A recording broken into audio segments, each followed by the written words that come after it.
CBSE جان پہچان نویں جماعت کے لیے آج ہم پڑھیں گے اردو قواعد، اور اردو قواعد میں اسم، صفت، ثنایا و بدائع، محاورے، یہ سب پڑھیں گے۔ اردو قواعد ہیں، ٹھیک ہے۔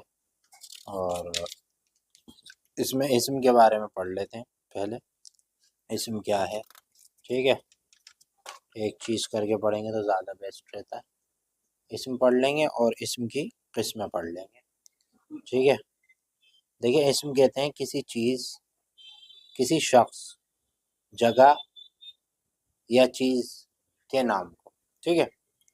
تھوڑا سا میں سے زوم کر لیتا ہوں تاکہ آپ کو دکھنے والوں کو، جتنے بھی ہمارے ویورس ہیں، ناظرین ہیں، ان کو صاف دکھے۔ اسم کہتے ہیں جیسے احمد شخص ہے، دہلی جگہ ہے، کرسی چیز ہے، ٹھیک ہے۔ تو کسی شخص کو، کسی جگہ کو اور کسی جگہ کے نام کو اسم کہتے ہیں۔ اسم کی قسمیں ہیں دو، اسم معرفہ، اسم نکرہ۔ اسم معرفہ کسی شخص کی، جگہ یا چیز کے خاص نام کو اسم معرفہ کہتے ہیں، اسے اسم خاص بھی کہتے ہیں، ٹھیک ہے۔ اسم معرفہ اسے اسم خاص بھی کہتے ہیں، جیسے اختر، میم اور ممبئی۔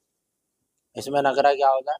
کسی چیز، جگہ، چیز، انسان، جانور کے نام، عام نام کو اسم نکرہ یا اسم عام کہتے ہیں، جیسے آدمی، گھوڑا، درخت، کتاب وغیرہ۔ آج اس میں معرفہ کی جو قسمیں ہیں وہ دیکھیں۔ اس میں معرفہ کی خاص قسمیں یہ ہیں: خطاب، لقب، کنیت، عرف، تخلص، ٹھیک ہے جی۔ تو خطاب وہ ہے، وہ نام جو کسی نمایاں خدمت کے بدلے میں حکومت ادارے کی طرف سے کسی شخص کا مرتبہ بڑھانے کے لیے دیا جائے، اسے خطاب کہتے ہیں۔ جیسے بھارت رتن، پدم بھوشن، پدم شری، خان بہادر، کلیم الدین، نجام الدولہ، دبیر الملک، نجم الدولہ، دبیر الملک، سر، رائے بہادر، شمس العلماء، یہ جو لقب وہ دیے جاتے ہیں، یہ خطاب ہوتے ہیں۔ جیسے سر کو، سید کو دیا ہے سر سید۔ لقب ہوتا ہے وہ نام جو کسی شخص کی خوبیاں کمال کی وجہ سے دیا ہے، لقب، جیسے کلیم الدین ہے نا، جیسے کلیم الدین، شیر خدا، رسم کلیم، شیر خدا، رستم زماں، بلبل ہند، بابا اردو وغیرہ۔ کنیت ہوتی ہے ایسا نام جو باپ، خاندان یا کسی خاص مقام سے تعلق کی بنیاد پر مشہور کنیت، جیسے ابن مریم، ابو القاسم۔ اب اس کے بعد جو ہے کنیت کیا ہو گیا، اور اس کے بعد عرف۔ اصلی نام کے علاوہ کسی نفرت وغیرہ سے مشہور ہو جائے اسے عرف کہتے ہیں، جیسے چینو، گڑیا، ناٹے، بلو، ننے میاں، گڈو وغیرہ۔ تخلص وہ ہوتا ہے وہ مختصر نام جو شاعر اپنے اصل نام کے بجائے کلام میں استعمال کرتا ہے اس کے، جیسے میر، غالب، چکبست، فراق، جگر، انیس، آزاد، غالی، مجاز وغیرہ، ٹھیک ہے۔ اب اس میں نکرہ کی قسمیں دیکھ لیں۔ اس میں نکرہ کی خاص قسمیں یہ ہیں: ذات، استفہام، عامل، مفعول، مصدر۔ اس میں ذات کسے کہتے ہیں؟ کسی ایک عام چیز یا جنس کے نام کو، مطلب کوئی ایک عام چیز ہے، کوئی ایک عام چیز یا جنس کے نام کو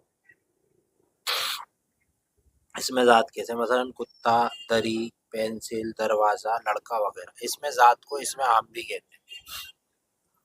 اس میں استفہام وہ اسم جو پوچھنے کے مقام میں بولے جائیں، اس کے مقام میں بولے جائیں، پوچھنے کے مقام میں۔ تھوڑا سا زوم آؤٹ کرتا ہوں کیونکہ بہت دھندلا ہو رہا ہے۔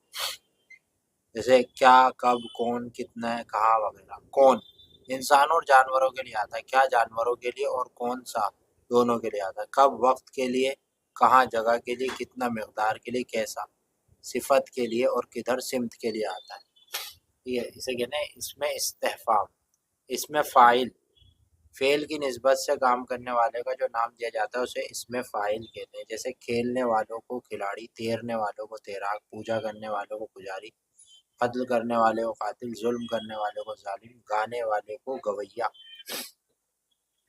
اسی طرح اس میں مفعول، فعل کی نسبت جو نام لے کر مفہوم کو پکارے اسے اس میں مفعول کہتے ہیں۔